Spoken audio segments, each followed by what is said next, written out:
Hi, Lovebugs. Welcome to another episode of Girls Night. I'm your host, Carly Doc Stater, and this past weekend, I had a pretty packed weekend actually. My brother, my roommate, and I all went out to the bar, not just one night, but two nights, which is very abnormal for me. It took me, swear I'm still recovering from all of that, but that's okay. It was a really fun time going out and just being able to dance, being able to hang out, let loose a little bit. In addition to that, I also got to go on my very first hike of the season, which is really exciting. I got to go with my friends. I brought my two dogs. My friend Tiffany, she also brought her dog with her. So it was a whole party, and that was super nice. It's always just exciting to go hiking in Colorado. You know, there's so many beautiful places to see. And I feel like the first hike of the season is always kind of like a signal of summer's almost here. So that was really fun. I was super tired at the end, especially because I had gone out drinking the two nights prior, but we still made it. And the puppies were definitely pooped. So that was good for them too. Uh, Something that I have been dealing with recently when I'm going to bed, especially during the week, I've been doom scrolling before I go to bed. So I feel like we've all been there before. And what I'm doing, I'm going to bed around 9:30. I'm in bed, and then I start just scrolling through Instagram, scrolling through TikTok for whatever reason, just to distract myself doing what we do on TikTok and Instagram. But then all of a sudden it's like 11:30, 12, and y'all know I've talked about it on a lot here that sleep is really important. It's a really important basis for our health, for all of our different habits, and for just setting ourselves up for a good life, a good morning, a healthy body, a healthy mind. And I have obviously been sabotaging that with this doom scrolling before bed. And I've caught myself doing it almost every single night. So I had this moment, it was probably about a week and a half ago, where I was like, okay, like I'm going to stop doing this. And it got me thinking about why we do these bad habits in the first place, how we form these bad habits, and also how we break these bad habits. Because it's those little ones like doom scrolling before bed, or eating dessert every single night, or eating past the point of fullness, that really kind of sabotage us in the long run. So that's what this episode is all about, is breaking those bad habits and some tips and tricks to help you form new ones. So let's get into it.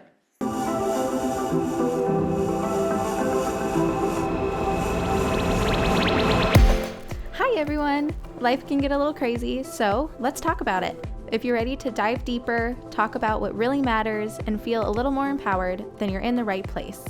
I'm your host, Carly Doc Stater. I'm a life coach, baker, dog mom of two, and you're always there for you gal pal. And I'm so excited to have you join me. So grab your fuzzy socks, put on your comfy pants, and let's have girls' night.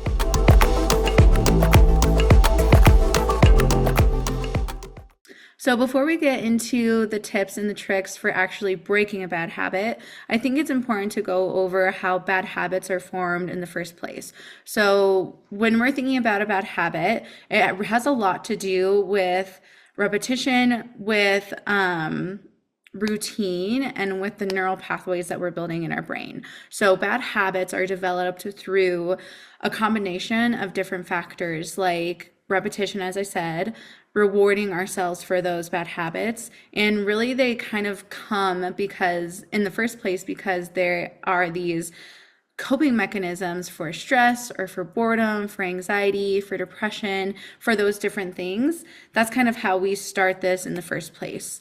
Diving into that a little bit, I'm going to talk about kind of that repetition and reward cycle first and foremost, because I think that's the one that we so easily fall into. So let's say, for example, you are trying to cut out processed foods from your diet, but every single night you catch yourself sitting down with a bag of chips, watching TV. It is that repeated behavior that you're doing night after night after night that is causing this bad habit to form. And on top of that, not only is it just a repeated behavior, which if you've been here, you know that repeated behaviors create neural pathways in our brain.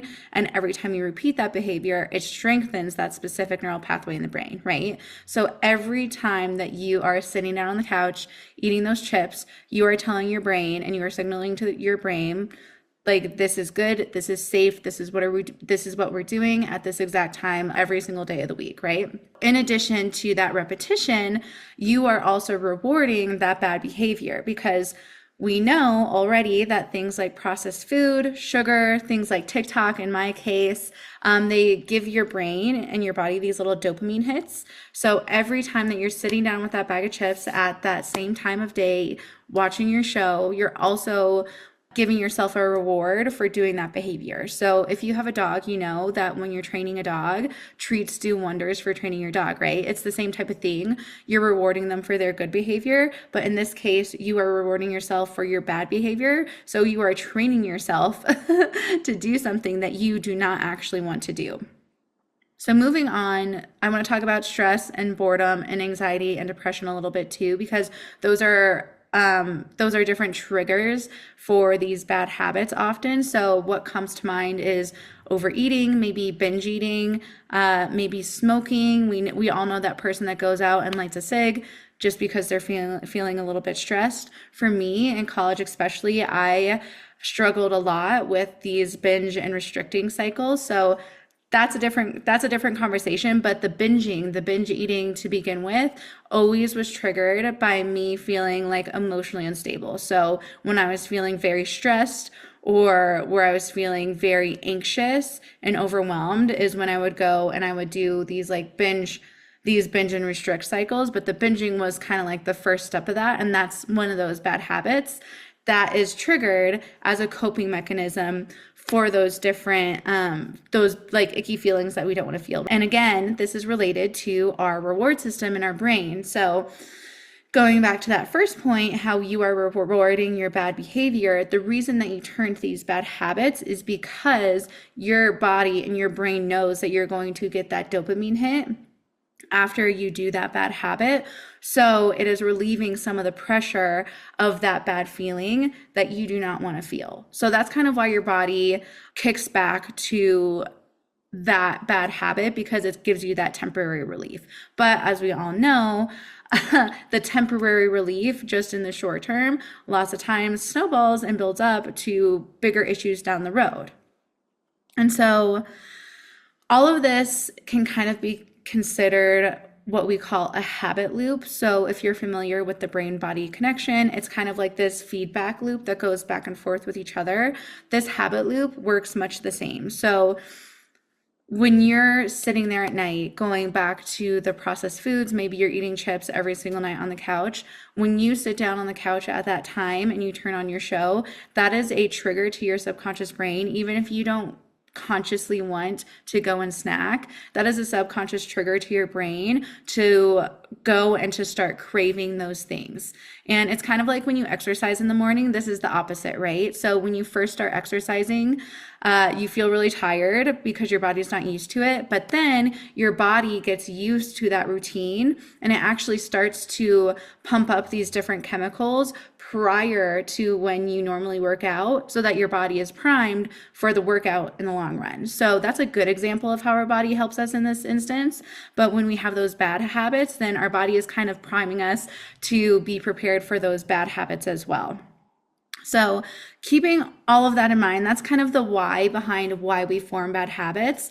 And I think that dopamine and that habit loop is what makes it so hard to stop, because we kind of get addicted to those little dopamine hits throughout the day, especially when it's related to this specific habit that we also actually enjoy. And kind of talking a little bit further about why it can be difficult sometimes to actually break a bad habit. So let's say you're past the step of like actually enjoying it, like you understand that this is something that you don't want to do for your life anymore. It can still be a little bit difficult to break it. So I want to talk about that a little bit now too before we get into these tips. So one, sometimes genetics is a factor. I would argue that willpower can overcome a lot of things that we want to overcome, but some people are more predisposed to having certain bad habits like smoking or alcohol dependence or something like that. It's because of how they're wired. So sometimes genetics can make it a little bit harder for some people over others. Another factor that we already kind of touched on is our mental health. So if you're currently struggling with depression, for example, it can be really hard to motivate yourself to get up, even to brush your teeth if you're really in the thick of a depressive episode. And so that kind of, again, leads to those bad habits as coping mechanisms, and then that keeps affecting your self-esteem, causing you to go further into that depression, and it's kind of a spiral, right? So if you're dealing with a mental health issue, it can be a little bit harder to motivate yourself to get out of that bad habit, even if you logically know that you do not want to be doing it anymore. Another thing to consider is our environmental factors. So certain things in our environment can trigger these bad habits. For example, maybe you have a friend that is always going out to drink happy hour after work. Not a bad thing, but if you're wanting to cut alcohol out of your diet, then that kind of counts as an environmental / like social trigger, right? Because if you're used to going out to happy hour, having a couple of drinks after work with this friend, then it's a lot harder to go to that happy hour and say, no, I'm not drinking. So sometimes it helps to change around our environment a little bit. And sometimes when we're right at the beginning of breaking a bad habit, we do have to kind of change who we're hanging out with depending on what that bad habit is that we're trying to break, or just change our routine in general so that we're not sitting in those same routines and those same feedback loops for our brain. And then overall, all of these kind of encompass, like sometimes you just have a lack of motivation.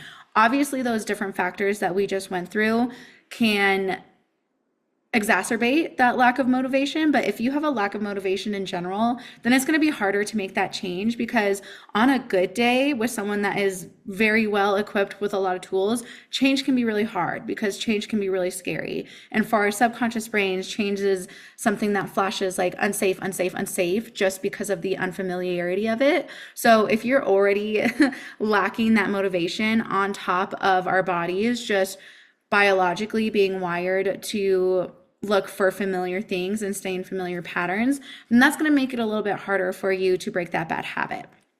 But the good thing is that knowing all of these things can make it easier to overcome them, right? So sometimes it's just about noticing the pattern to make it easier to overcome it. So maybe you're breaking a bad habit, and the second that you notice, like, you know what, I actually haven't been motivated to do this, I've not been putting that much effort in, that can be the trigger to actually get you to motivate yourself and to dedicate yourself to breaking that bad habit. But anyways, I do have some specific tips for y'all. I know that was kind of a long intro into the tips, but I do think it's important to talk about the why and to kind of talk about the science behind why these things are important and why they actually work. So hi, Lovebug. I've got a juicy little gift for you. And if you've been feeling off, stuck in your head, or like your vibe just is not vibing lately, then this is for you. I created a free guide called The 3 Secrets to Creating a Magnetic Energy Shift Right Now. And it's exactly what you need to start shifting your energy instantly. These are the exact tools I use with my private coaching clients when they're ready to stop chasing and start attracting. We're talking powerful, we're talking practical, and yes, of course, we are talking a little bit woo, but in the best possible way. In the guide, you will learn how to clear energetic blocks, activate your most irresistible frequency, shift into receiving mode, and there's even a bonus secret on how to use your body language to instantly boost your confidence and presence. So if you're ready to feel like the version of you who turns heads, magnetizes opportunities, and walks through the world like the main character, then this is your sign. Head to the show notes and click the link to download your free copy. It is quick, it is powerful, and it is going to leave you feeling like, damn, I really am that girl. All right, let's get back into the episode. So the first tip that I'm going to go through is a little bit unconventional, but the very first tip that I really like, and I use this myself, is to give your bad habit a name. And when I'm saying to give it a name, I'm not saying to name the bad habit as in the bad habit is excessive drinking. Like, I'm saying to give it a name, like a person's name. You really need, like, to really personify this bad habit. So I'm going to use this example of me doom scrolling at night to kind of illustrate this. So my doom scrolling at night, I've decided to name this bad habit Greta. And in my mind, Greta is really personified. And I'm really good at this because I've done this in a million different ways to help me through a lot of different things. But Greta in my mind is really sassy. She's kind of like In my mind, she's almost like a teenager that like doesn't want to listen to her parents, but then so she has like a little bit of sass and like she always rolls her eyes at me. And then whenever it's time for me to go to bed, whenever I notice myself doom scrolling, I address the bad habit directly with the name Greta. So I sit there and you don't have to say it out loud. I say this like in my head to myself. So in my example, I'm saying, okay, Greta, I know that you want to keep scrolling through TikTok, but it's time to go to bed. We can check our TikTok again tomorrow. And then usually she rolls her eyes at me, puts the phone down in like my little visualization in my head, and then I go to bed. And this works because personifying this bad habit is giving you a way to make it more accessible to your brain and to your subconscious and to address it in a safe way, because we all know how to address a person like that, right? To have a conversation with a person. It makes the bad habit less like ethereal and more of a real physical thing that you can deal with a little bit easier. And I know at the beginning I said that that's a little bit unconventional. Try it. You have no reason not to try it. Maybe it'll work for you, maybe it won't. But my guess is that it's going to work for you better than you think. Okay, so the next tip is to make it hard for yourself to engage in that bad habit. So make the habit inconvenient for yourself. Our brains are wired to find the easiest path forward. It is biology, it is evolution, it is literally survival of the fittest. So by making the habit that you want to break hard to achieve, you're forcing your brain to find another path that is easier. I'm going to use an example. Maybe you want to stop eating desserts or you want to cut down on the amount of sugar that you're eating. So one way to make it really easy to make this habit hard, yes, one way to make it easy to make this habit hard is to just not buy desserts to have in your house in the first place, right? Because when it comes time that you have that craving, which you are going to have that sugar craving when you're breaking this habit, if the dessert is in your house already, all you have to do is stand up, open the pantry, open the fridge, open the freezer, whatever it is, get the dessert out and eat it. It'll take you maybe like 3 minutes tops if you really want to eat that dessert. But if the dessert is not in your house, you have to add a lot more steps in order for you to get to that dessert in the first place. So maybe you have to get in your car, drive to the grocery store, walking up and down the aisles, decide what you actually want to buy, check out at the grocery store, get back into your car, drive back home, and then unwrap and then eat the dessert. Or I guess you could eat it in your car too. I mean, I do that. But still, so many more extra steps. Or maybe you even order off of DoorDash, which seems easy enough. But even then, you have to open your phone, find a restaurant that has the dessert that you want, find which actual dessert that you want from that restaurant, order from the restaurant, add a tip, add a delivery fee, wait 45 minutes to an hour for it to get delivered. Maybe talk to the delivery driver for a second if you have them handing it to you directly, unwrap the package and then eat it. Again, that takes so much longer and that's so many more steps than if you have the dessert right in your house already. And another thing here too is you are just giving yourself more time and more space to make a different choice, right? So everything that we do at the end of the day is a choice, even if it's a subconscious choice. But you are giving yourself more time to make that choice. Like if you have the dessert in this example in your house already, then you're giving yourself a very tiny window of time to let your conscious brain catch up to your subconscious brain. But in the hour or so that it takes you to drive to the grocery store or walk to the grocery store or order off of DoorDash, that gives your brain a lot more time, your conscious brain, a lot more time to catch up with the subconscious habit that you are falling into right now. And within that time, you can make a different choice. You can cancel your order. You can turn around and go back home. You can make a different choice in that time. It's just allowing yourself the space to make a different choice. And another example of this is to maybe you have a really bad habit of pressing the snooze button a million times before you get up, and then you end up being a couple minutes late to work. knock it all around, because then you're starting your day off stressful. You're not making a very good impression to your coworkers, right?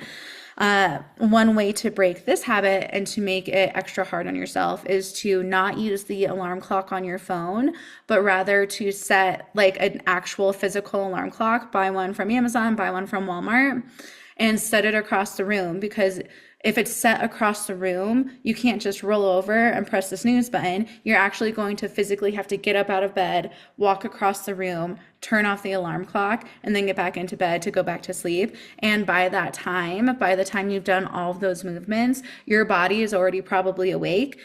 And you're going to tell yourself, like, I might as well stay up, like I'm already awake, right? So again, just making that bad habit especially inconvenient for yourself is going to be doing wonders for you to help you break it in the first place. On the other hand of that, while you're making the bad habit inconvenient for you, you also want to fill that void with a new habit and make that new habit as easy as possible to do. So our brains love routine, and they will likely fight against this change that you are making because, again, to our subconscious brains, unfamiliarity equals unsafety, and familiarity equals safety. Even if that familiar option is not necessarily good for us or good for our health or good for our brains in the long term, the fact that it's familiar means that it is safe to our subconscious brains. But in order to make that change easier, you are going to be giving your brain, your subconscious brain, and your body something else to be doing during that same time that you are breaking that other bad habit. And the reason that this is going to make it a lot easier to break that bad habit is because you are replacing a transaction with a different transaction instead of just leaving it there to stand in stillness, right? So you're giving everything something else to do, something else to distract yourself from. So like, it's kind of like when you're waiting for something to happen, you're waiting for like the water to boil with your pasta, you like go and do something else and all of a sudden the pasta is boiled. It's the same type of thing. You're giving your body something else to do so you're not stuck there sitting thinking about how much you're craving the chips or how much you're wanting the dessert or how much you want to go smoke a cigarette, because your body and your brain are occupied with something else. So for example, I'm going to roll with the cutting out desserts example that we talked about in the last one. Instead of having sweets in your house, because again, making it hard to have the first bad habit, instead of having sweets in your house, you can maybe replace it with fruit in your house instead. And every time that you're craving a dessert, go and eat a piece of fruit instead, which fruit is really sweet naturally, and when we don't have a bunch of processed sugar around, like fruit tastes really sweet. It's just the fact that we have processed sugar everywhere available, especially in the US, that makes fruit not taste sweet. But fruit is naturally really, really sweet. Like people call it nature's candy for a reason. People like will order fruit for dessert for a reason, because it naturally does contain a lot of natural sugars. And this said, I know that a lot of diet people or whatever say that fruit is bad for you in the long run. Please don't take diet advice from me, but in my opinion, how I look at it is that if it's a natural sugar, if it's natural in fruit or something like that, then I really don't see the harm in it, especially when it's coming from something like a whole fruit. If you're sitting there eating like a whole strawberry or like some raspberries out of the bin, like that is not bad for you in my opinion. Anyways, have that fruit on hand, because you're still giving yourself a little bit of a dopamine hit, honestly, because your body is still getting sugar. It's just getting it in a healthier way and in a different way. And you're still letting yourself kind of perform the same actions physically with your body without actually reinforcing the other bad habit. And then eventually, instead of craving like a chocolate cake, your body is going to start craving strawberries at that time instead, which is a much healthier alternative for you in the long run. And going back to my bad doom scrolling habit, instead of getting into bed and scrolling through your phone, replace it with some other habit, maybe journaling or reading or stretching a little bit in bed before you go to sleep. By replacing that habit with something else that is also productive and also using your hands, again, you're just filling that void and you're making it a lot easier for that new neural pathway to form, because you're making it feel a little bit safer to your subconscious brain.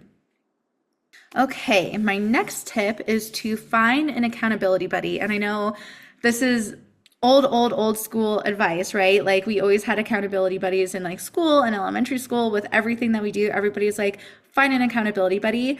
And I say that this is really important, but it's also really important to find an accountability buddy that is going to actually hold you accountable, because I feel like we've all experienced it where we have an accountability buddy and we just kind of like fall off and then that's not actually really helping us that much, right? But find an accountability buddy that's actually going to be honest with you and is actually going to hold you accountable to this new habit. So I'm going to use another example from my life. So I have been kind of off and on about my exercise routine. I would say over the past like year and a half, I used to be very, very consistent about exercising, going to the gym like 5 days a week during the week, running 3 miles a day with my dog, doing other things like dancing and yoga and all of these different things. And then for a little while that all stopped, and then I've been getting back in the habit of having a consistent exercise routine like that again. To be fair, it looks a little bit different than it used to, just because I'm doing exercise that are a little bit easier on my body, just because that feels better to me these days. So Pilates, yoga, running, stuff like that. But I've been kind of off and on about it, where I would go and I would kind of start this new habit. I would start strong and then somehow it would just fall off, right? And that's our subconscious minds at work doing its job to keep things familiar. But when you have an accountability buddy, they're going to help you break that cycle and stay on track to make it a safe new habit. So for me, I wanted to start running again, but I knew that I was kind of scared to do it because I hadn't done it in a while. I knew that I was going to be kind of slow again because I hadn't done it in a while. And so I actually recruited my brother to start running with me, which my brother is a very active person. He had told me like a couple weeks prior that he started running himself. So I was like, okay, like I know that Paul, my brother, is one of those people that is just going to hold me accountable and isn't going to be all floofy with me and let me off the hook, because that's who he is. And so we set up this plan together. It was kind of against his will a little bit, but we set up this plan to run 1 mile every single day for 2 weeks. At first he was like, a mile, like that's easy because my brother's a fast runner and he can run for a long time. I was like, cool. So he's like, yeah, sure. And we did it, and we had to pay what we called run rent to each other every single day. So we set up, this was our accountability system. So I wore my Apple Watch. I would send him a picture of the run stats with the mile distance on there every single day after my run. And then he uses this app on his phone. So he'd send me a screenshot of the run that he did, at least a mile every single day for 2 weeks. Because we had to have proof that it happened, right? Pixar, it didn't happen. And that's how we held each other accountable. And it was actually kind of interesting because partway through, we ended up getting dinner together, and he was telling me how like there were some days that he really just did not want to go on a run, but then he did it because of the deal that we had with each other. And that's exactly why the accountability works in the first place, because you're not only making this promise to yourself, but you're also making that promise to somebody else. And sometimes it is easier to keep a promise to somebody else than it is to keep a promise to yourself. And then by the end too, so there was that middle part where we were like, where we hit that resistance point where we were kind of like, yeah, there's been days that I haven't wanted to do it, but I still did it. That resistance point is really, really important. And that's where those accountability buddies can be really, really important, because again, they're helping you through the sticky part. The sticky part is usually where people start giving up or making excuses like, oh, I'll skip today and I'll do it tomorrow, but then you'll have an excuse for tomorrow, right? That sticky point where it gets rough, after you hit that, things become a lot easier. And then by the end of the 2 weeks, me and my brother were actually talking, and we were like, wow, this has actually been kind of fun. Like, I kind of want to continue running after this. And so we took a rest day, or I took a rest day after the 2 weeks. And then we set up a new challenge for ourselves to run 2 miles every day for a week. We're kind of in the middle of that week-long challenge, but it turned from something that was like, okay, I'm going to do this. We hit the like sticking trough point right here, right in the middle, right where you would expect it. And then it got us to this higher point where now we have this new goal that's a little bit higher than before. And so it's fun to do it with somebody else. One, not only is it about them keeping you accountable, but it's fun to make progress together with somebody that you care about, right? Because you get to go through all of the emotions together, and that just makes it a lot easier and a lot funner. So find an accountability buddy that you can actually count on. Maybe that's not one of your close friends. Maybe you like find somebody like at your gym or something. Like you can find somebody that you don't have to be best friends with them. Like me and my brother is one of my best friends, but it doesn't have to be like that. But just find somebody that you know will actually hold you accountable to your actions and who actually might participate in it with you. They don't have to, as long as they're holding you accountable, then that is going to work wonders. Another example of this is actually from years ago when I was at this job. And this job would have happy hours on Fridays. And with one of my coworkers there, we were doing this like juice cleanse, which I had never done a juice cleanse before, but it was one of the really intense ones where you can only drink the like bottles of juice that they give you and you can't eat any food. And then there was this amazing happy hour, and it was an even bigger happy hour than normal because one of the guys in the office was celebrating like his 30 years there or something. So they did something really special for him. And in my mind, I was like, okay, like it's okay if I have just like a few treats here and there, like a few treats at happy hour, it'll be fine. And then I was talking to a different coworker and he looked at me, he's like, no, like you made this promise to yourself. Why would you break it now? And I was like, well, because it's almost over. So like, it's not really like a huge deal if I just have like a few. And he's like, no, it's almost over. Like, why would you sabotage yourself like that right now? And he was very honest about it. That's not exactly what he said, but that's kind of like the gist of it. And then I was like, you know what? He's right. Like, why would I sabotage this when I've already come this far? So I didn't end up eating anything at the happy hour. I was like, there will be another happy hour. Obviously that happy hour won't be celebrating his 30th work anniversary again, but like there were plenty of people there and I still stayed to celebrate. I just didn't drink and like eat the food, but I was still there celebrating.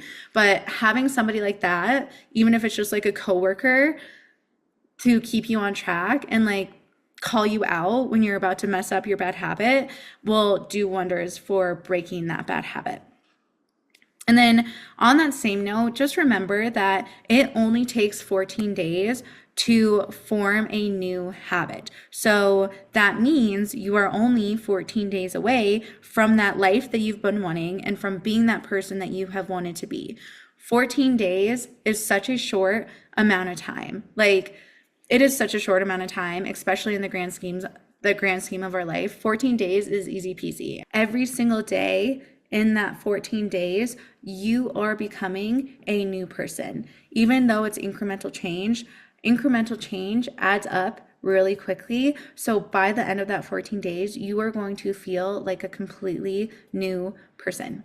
So keep at it. Remember that when you're feeling a little bit down, or if you're in that rough patch of breaking the bad habit, remember that each time you stick to your new habit, you are creating a new you. You are building another layer on top of the old layer of your new habit. And if 14 days seems like too long, start with just 1 week. Just say, I'm going to do this just for 1 week just to see how I feel. And if 1 week sounds too long, tell yourself that you're just not going to do that bad habit today. And then at the end of the day, you can say that again tomorrow. Just make these really easy goals for yourself, because by the time that you hit that 14 days, you are already going to have a new neural pathway in your brain that is replacing the old neural pathway. And every single day past that 14 days is only strengthening that new habit and making it easier and easier and easier for you to stick to it, because it's becoming more automatic for you to live in that way that your new habit is reinforcing. So I think that is all I have to say on that. If y'all have any other tips that have worked for you when it comes to breaking a bad habit, then please let me know in the comments or DM me. You can reach me on TikTok, Instagram, LinkedIn, YouTube, all those fun places. And if you have any ideas for any other podcast episodes that y'all would like to hear, then drop them in my DMs as well, or comment on the Apple Podcast show. But I will see y'all next week. I love you. Bye.